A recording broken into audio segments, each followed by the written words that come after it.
This is Mark Gunn Media. Hit it! Welcome to Gunshots Straight from the Hip. I'm your host, Mark Gunn. The views expressed on this program are those of the host and guests and not necessarily reflective of anyone or any entity associated with this broadcast. This episode, Tik Tok across America.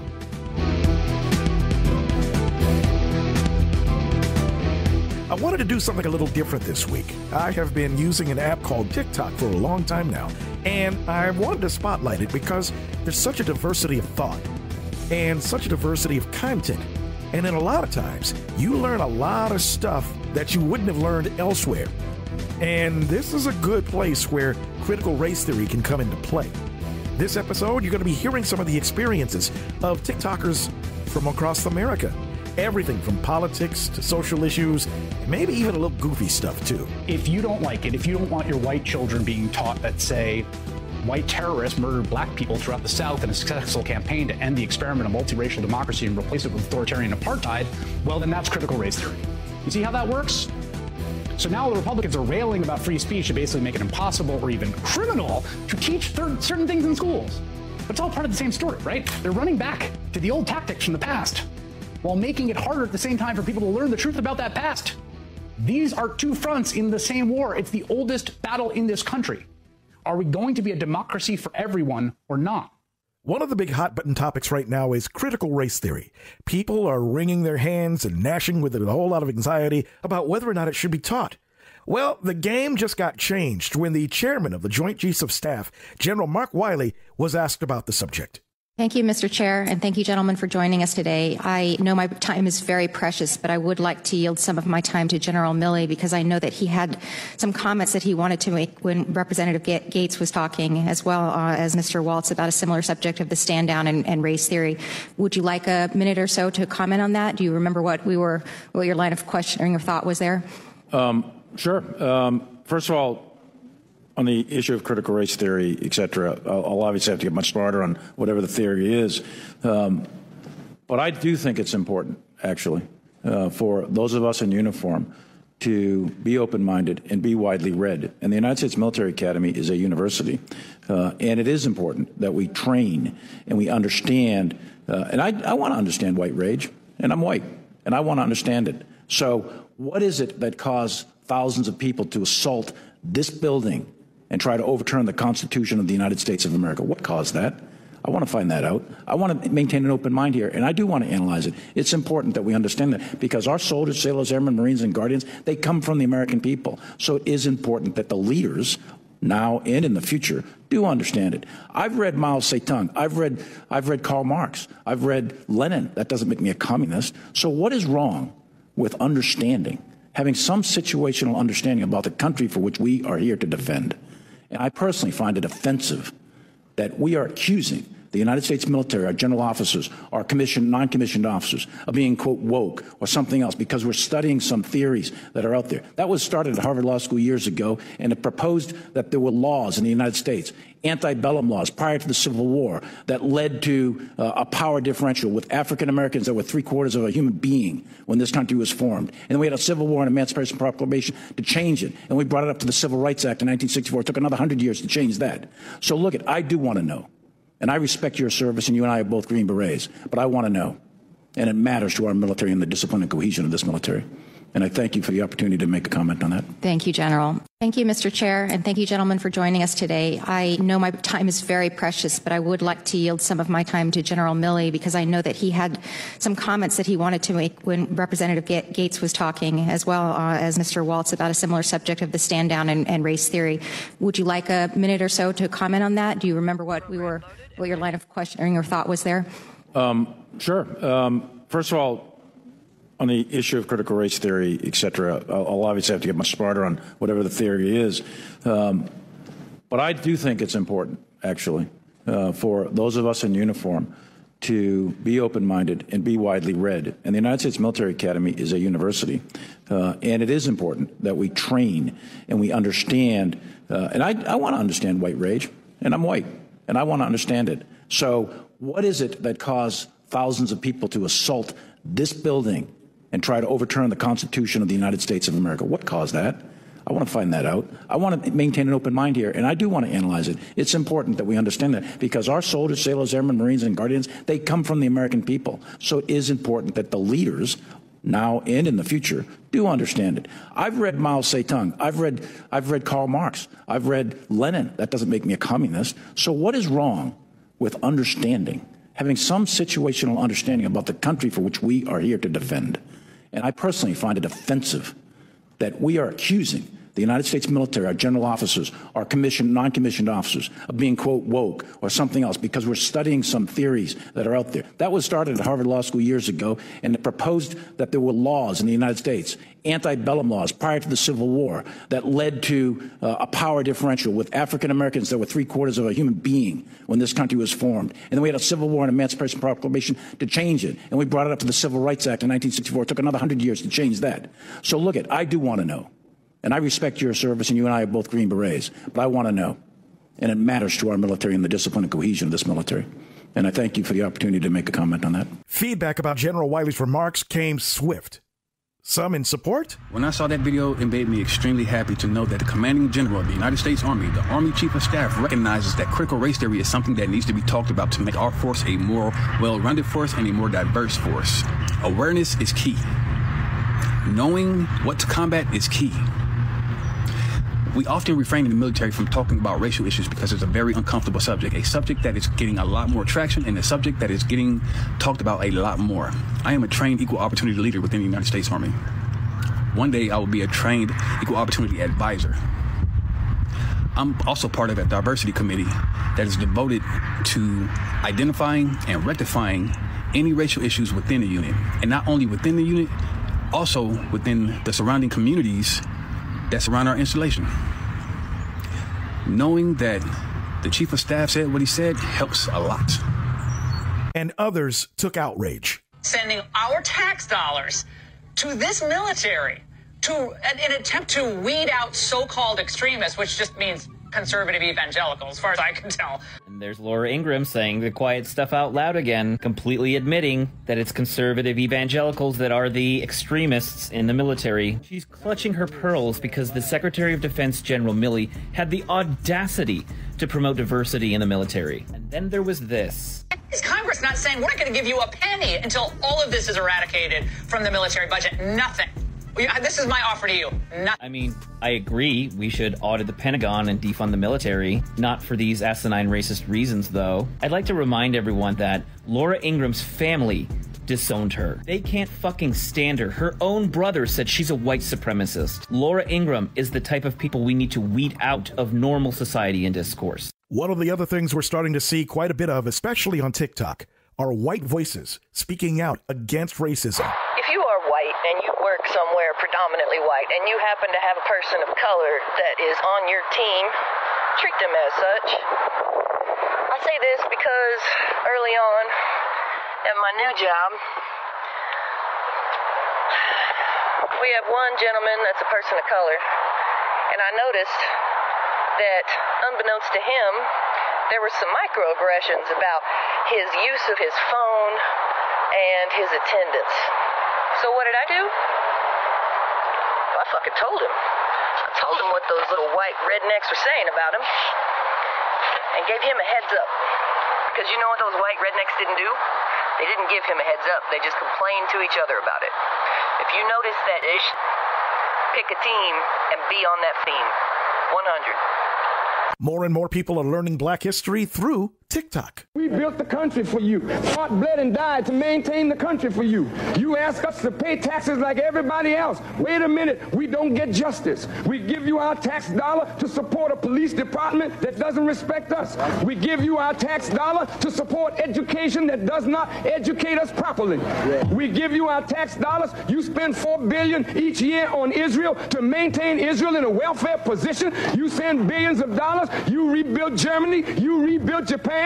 Here we are, fought, bled, and died, made you what you are. What are you willing to come on down with to help the black man rebuild himself? Voices that have long been in the cause of equality get a larger platform, like Dr. Jane Elliott. Here comes the to find out where the first modern human being evolved on this earth. And what they found was that the first modern human being who evolved on this earth was a black female. And in every one of your genes runs the memory of that first black female. People of color have been on the earth longer than white people have. That's a fact. And they to find out where the first modern human being evolved on this earth. And what they found was that the first modern human being who evolved on this earth was a black female. And in every one of your genes runs the memory of that first black female.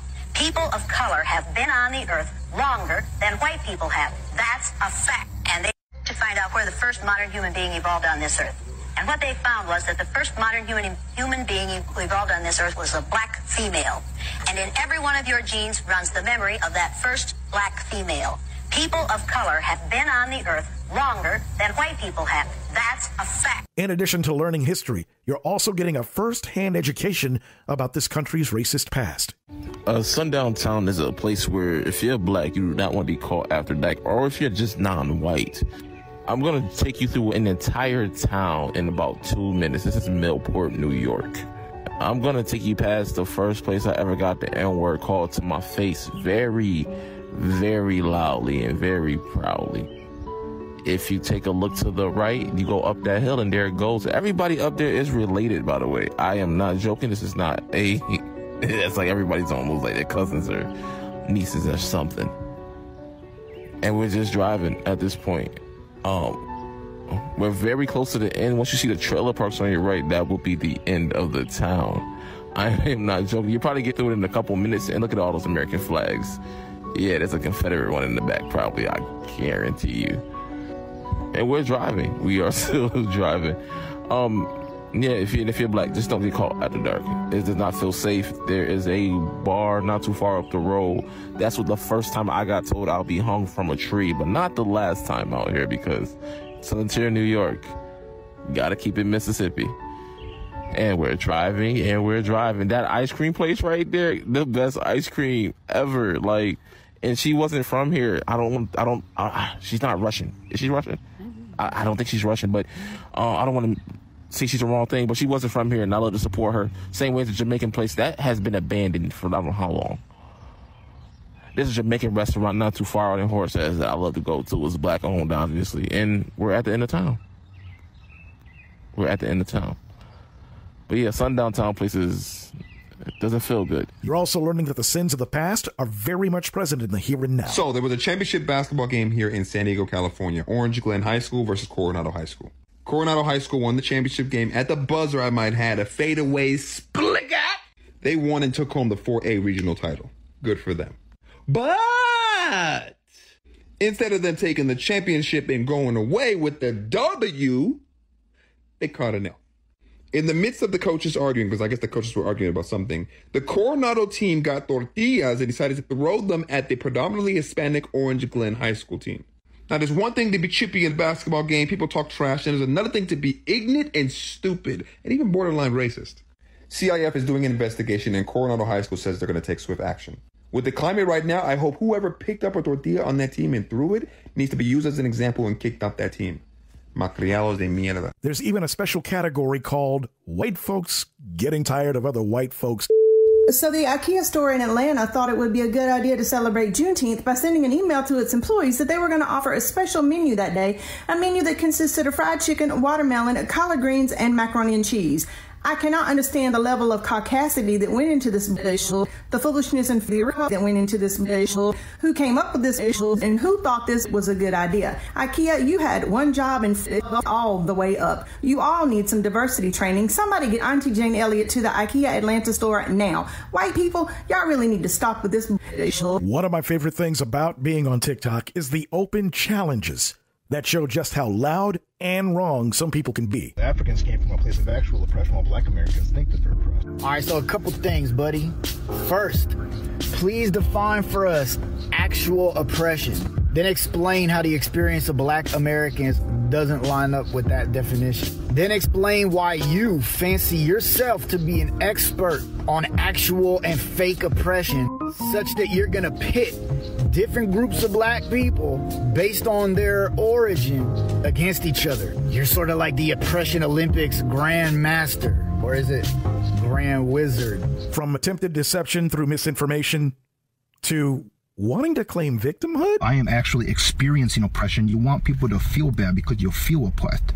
Scott Dieter Tiffany pled guilty to crimes that led to him being registered as a sex offender, and now he's claiming that he's been oppressed by the American government. He's saying that black people are pretending to be oppressed, but that he's actually been oppressed and overcome it. You pleading guilty to being a sex offender does not make the consequences that go with that oppression. The only thing that you've proven is that a white registered sex offender is granted a lot more privileges than innocent black people. And we even deal with the occasional every skin folk ain't kinfolk dilemma. Now, I don't know how many of y'all have heard this, but GOP Republican Byron Donalds out of Florida is upset with the Congressional Black Caucus, you know, the conscience of Congress, because his membership has been blocked. Take a listen.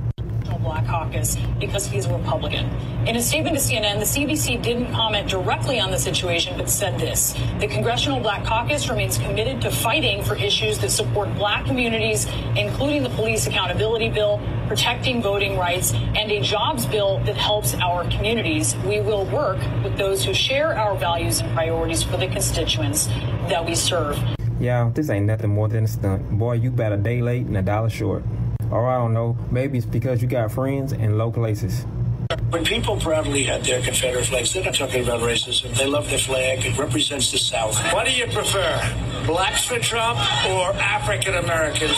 Some TikTok users have even created their own daily features. Hey players, it's time for another riveting episode of playing stupid games and winning stupid prizes. Now this lovely black queen is Quita Good. She owns a house in Colonial Heights, Virginia, and she has been being harassed by her neighbor. So much so that the police were called to her home to search her for drugs because her neighbor doesn't believe she can afford the house and the Porsche that she owns. Oh yes, honey, the police searched her house and no drugs were found. Well, a couple of days ago, things came to a head.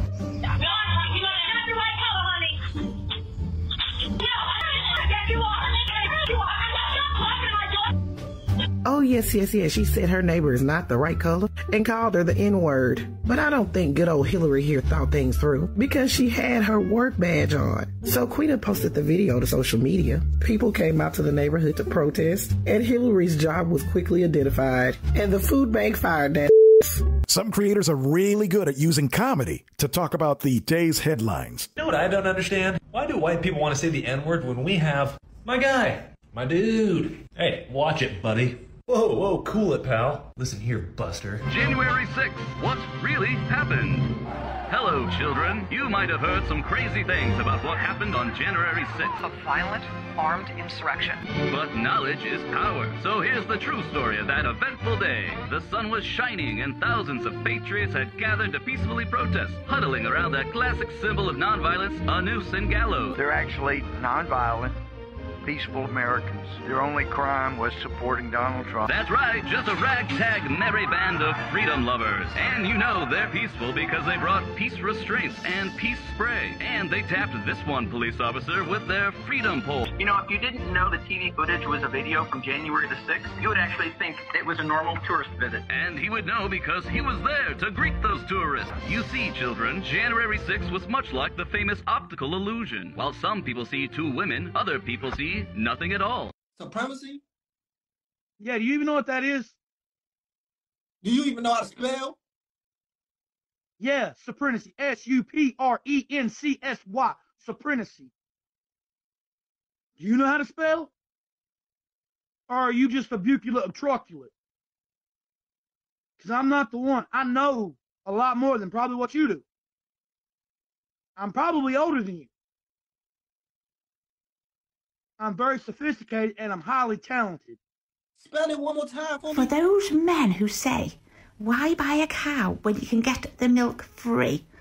Well, here's an update for you. Nowadays, 80% of women are against marriage. Why? Women have realised, why buy the entire pig? Just to get a little sausage. Some parents are using TikTok as a teaching tool. My daughter is 8 years old. I feed her bits of information every now and then about systemic racism. That way she's not completely ignorant of what America does to its people of color. In remembrance of Juneteenth, we started watching the 13th on Netflix. It addresses systemic racism. A few minutes into it, she sees graphic images of people being sicked on by dogs and beaten in the streets. She looks at me and says, I understand why Mommy doesn't want me to learn about this yet. because previous conversations that I've had with my daughter about systemic racism, she's gone back to her mother's, and her mother told her that I should not be telling her about that stuff. But I looked at her and I said, do you think black children have the luxury of waiting to learn about racism? And she responded, no. And I told her that the only reason you have that luxury is because you are white and you have that privilege. Being born white in America shields us from so much discomfort. Black Lives Matter. The term colonizer offensive? No! But I imagine it must be quite a shock to the system. How jarring must it be to find out that while Thomas Jefferson was scribbling down life, liberty, and the pursuit of happiness, he owned 600 human beings and kept a 14-year-old girl locked in his basement. It must just burst your bubble that before George Washington was ever called the father of our nation, he was called town destroyer by the Iroquois. I wonder why?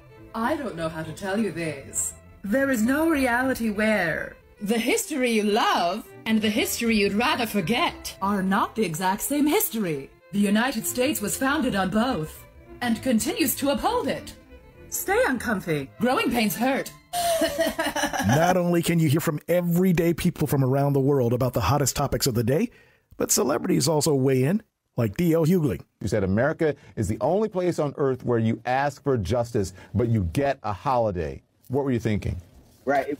Well, ultimately is this. You ever got something, you order something online, they send you something that wasn't quite what you ordered, but it's dope, so you keep it. But it doesn't change the fact that you want what you ordered.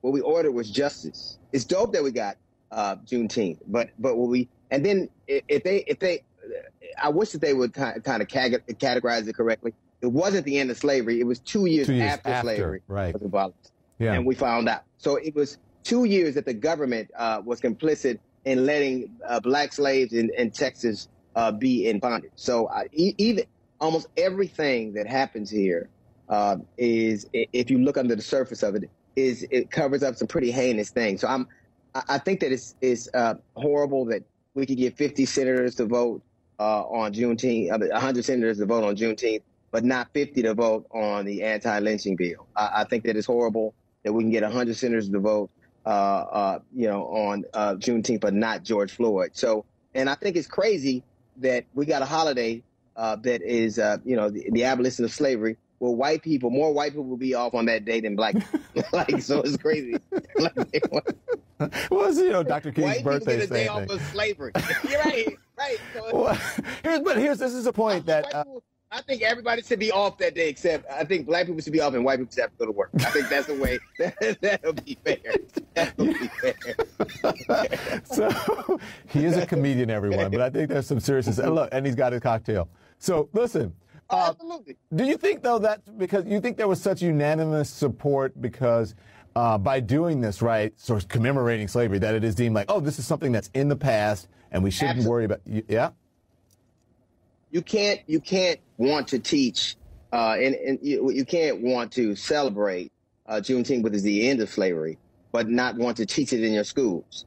Like, white people are going to have a hell of a time explaining why we have a day off and who those dudes are in the park, bronze statues are in the park with swords, and so they want to keep the remnants of a horrible time, the monuments of a horrible time. But they don't want to talk about it. For all the potential good that TikTok offers, there are some problems, especially when it comes to black creators being credited for the work that they do.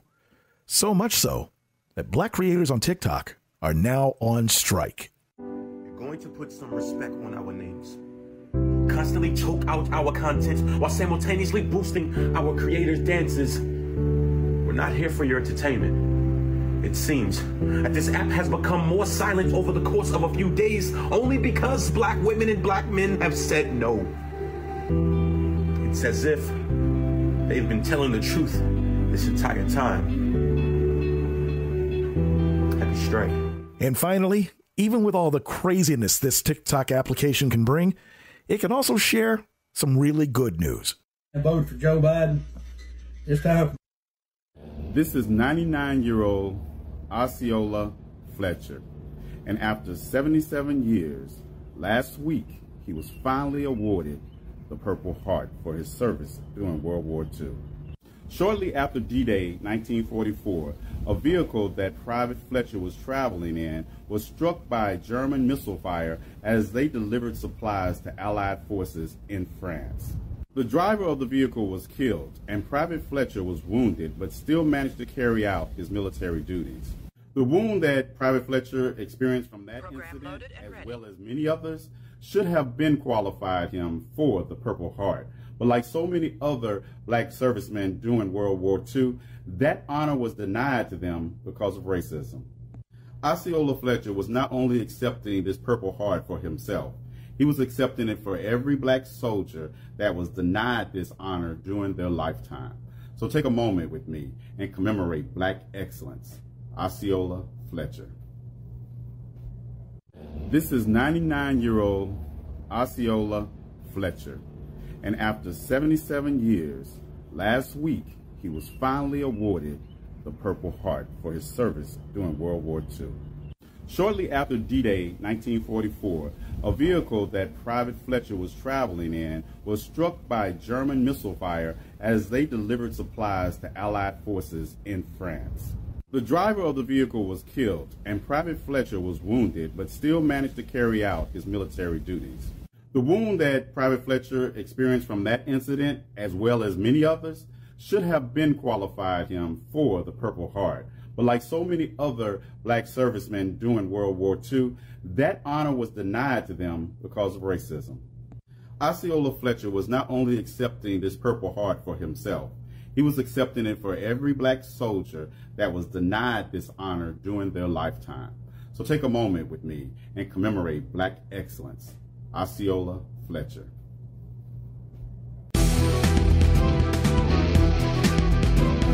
You've been listening to Gunshots Straight from the Hip. The views expressed are those of the host and guests and not reflective of any business entity or anyone associated with this broadcast. If you have any comments or want more information on how to be a sponsor, log on to our website at markgunmedia.com or call us at 502-407-0283. That's 502-407-0283. Thank you for listening. Mark Gunn Media. No hype, no hoopla, just damn good work.